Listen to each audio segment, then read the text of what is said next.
안녕하세요. 오늘은 신종 코로나 바이러스와 면역력에 대하여 피란병병원과 함께 이야기해보는 시간 갖도록 하겠습니다. 우한 폐렴이 신종 바이러스다 보니까 상관관계에 대해 생각해볼 때 같은 코로나 바이러스였던 사스나 메르스를 참고해볼 필요가 있는데요. 가장 최근이었던 메르스의 경우를 보시면 사망률이나 치명률이 고령자와 기저질환자에게서 훨씬 높게 나타났어요. 그 이유는 같은 바이러스라 하더라도 만성질환자나 고령자처럼 면역력이 떨어진 사람들은 위험에 노출될 가능성이 더 크기 때문인데요. 고령자와 같은 위험군에서 기침, 가래, 호흡곤란, 흉통 등의 호흡기 질환 증상이 있으면 폐렴으로 이어지는 경우가 많고 당뇨나 혈압 등의 성인병을 같이 가지고 있는 경우도 많기 때문에 단순히 넘기면 위험한 상황을 초래할 수도 있겠습니다. WHO에서는 우한 폐렴의 전파력이 메르스보다 높다고 발표하기도 했는데요. 우한 폐렴이 다른 바이러스와 달리 RNA 단일 가닥으로 이루어져 있어서 DNA 가닥으로 된 것보다 돌연변이가 쉽게 일어날 수 있기 때문이고요. 그렇기 때문에 걸리고 나서 치료를 잘하는 것도 물론 중요하지만 걸리기 전에 예방할 수 있는 방법을 알아두는 것도 중요하다고 할 수 있습니다. 그러면 젊고 건강하다고 해서 안전하냐? 또 그렇지는 않습니다. 바이러스가 인체에 들어오게 되면 인체의 면역 시스템이 가동하게 되는데 젊고 건강한 사람은 사이토카인이라는 면역 물질이 오히려 너무 많이 분비가 돼서 사이토카인 폭풍이라는 것이 일어날 수도 있기 때문인데요. 사이토카인은 원래 면역과 방어하는 기능을 하지만 너무 과다하게 분비를 하게 되면 정상적인 세포도 같이 공격을 하게 됩니다. 사스라든지 메르스, 조류독감 등에서도 사이토카인 폭풍 때문에 젊고 건강한 사람에게 오히려 강하게 반응을 해서 사망한 경우가 있습니다. 때문에 남녀노소 모두 방심하지 마시고 조심하셔야 하겠습니다. 다만 우리가 예방하기 위해서 면역력도 물론 중요하다고 말씀드리고 싶습니다. 면역력이란 외부에서 침입하는 각종 바이러스에 대항하는 힘을 말하는데요. 면역력이 떨어지게 되면 그만큼 각종 세균이나 바이러스에 대응하는 힘이 약해지고 질병에 쉽게 노출되게 됩니다. 하지만 많은 분들이 자신의 면역력이 충분한 상태인지를 잘 알지 못해서 질병을 예방할 수 있는 기회를 놓치곤 하는데요. 때문에 우리 몸의 면역에 대해 확실히 알고 균형 잡힌 생활 습관을 통해 건강 관리를 해주시는 것이 질병 예방에 도움이 될 수 있겠습니다. 예로 암세포를 생각해 보시면 사실 우리 몸에서 암세포는 매일 생기지만 모든 사람이 암에 걸리지는 않는데요. 그 이유는 면역 기능이 제대로 작동해서 우리 몸의 암세포를 파괴시키기 때문입니다. 이처럼 질병은 우리 몸 바깥에서 오는 경우도 있겠지만 이미 몸 안에 그 원인이 있는 경우도 많습니다. 우리 몸이 면역 기능을 제대로 하고 있을 때는 별 문제가 없다가 조화가 깨지거나 내부 균형에 문제가 생기게 되면 질병이 발생할 수 있게 되는 것이죠. 그렇기 때문에 면역력이 중요하다고 이야기를 할 수 있겠습니다.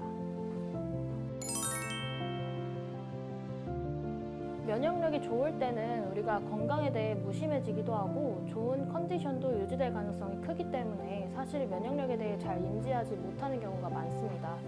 때문에 면역력이 떨어지면 어떤 증상이 나타나는지 설명을 드릴 건데요. 이런 증상들이 혹시 나에게 나타난다면 방치하지 마시고 알아두셨다가 잘 대비를 하시는 것이 좋겠습니다.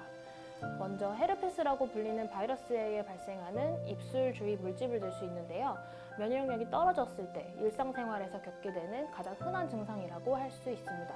또한 감기가 쉽게 온다든지 한번 감기가 온 뒤에 제때 치료되지 않고 오히려 증상이 심해진다든지 또 그로 인해 축농증 등의 다른 합병증이 같이 오는 것들 또한 면역력이 약해진 것과 관련이 있습니다.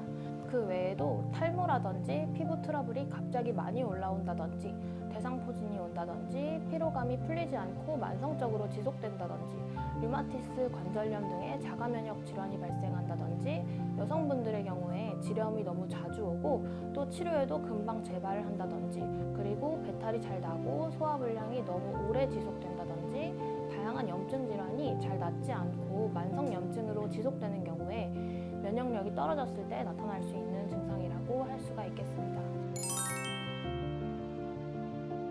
병원체를 직접적으로 다루는 치료도 있을 수 있지만 한방병원에서는 자극적인 치료보다는 환자의 자연 치유력을 높이고 면역력 향상을 이끌어 질병에 대항하는 힘을 키워주는 치료를 하게 되시고 최종적으로 삶의 질과 후유증 최소화를 목표로 하고 있습니다.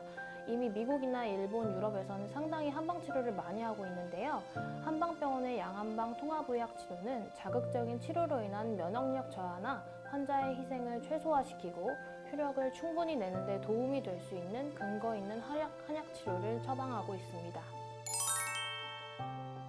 먼저 몸을 따뜻하게 해서 36.5도의 정상 체온을 유지할 수 있도록 해야 하는데요. 우리 몸의 체온이 1도 내려가면 신진대사 기능은 12% 정도 내려가게 되고 면역력은 30%가 떨어진다는 보고도 있습니다.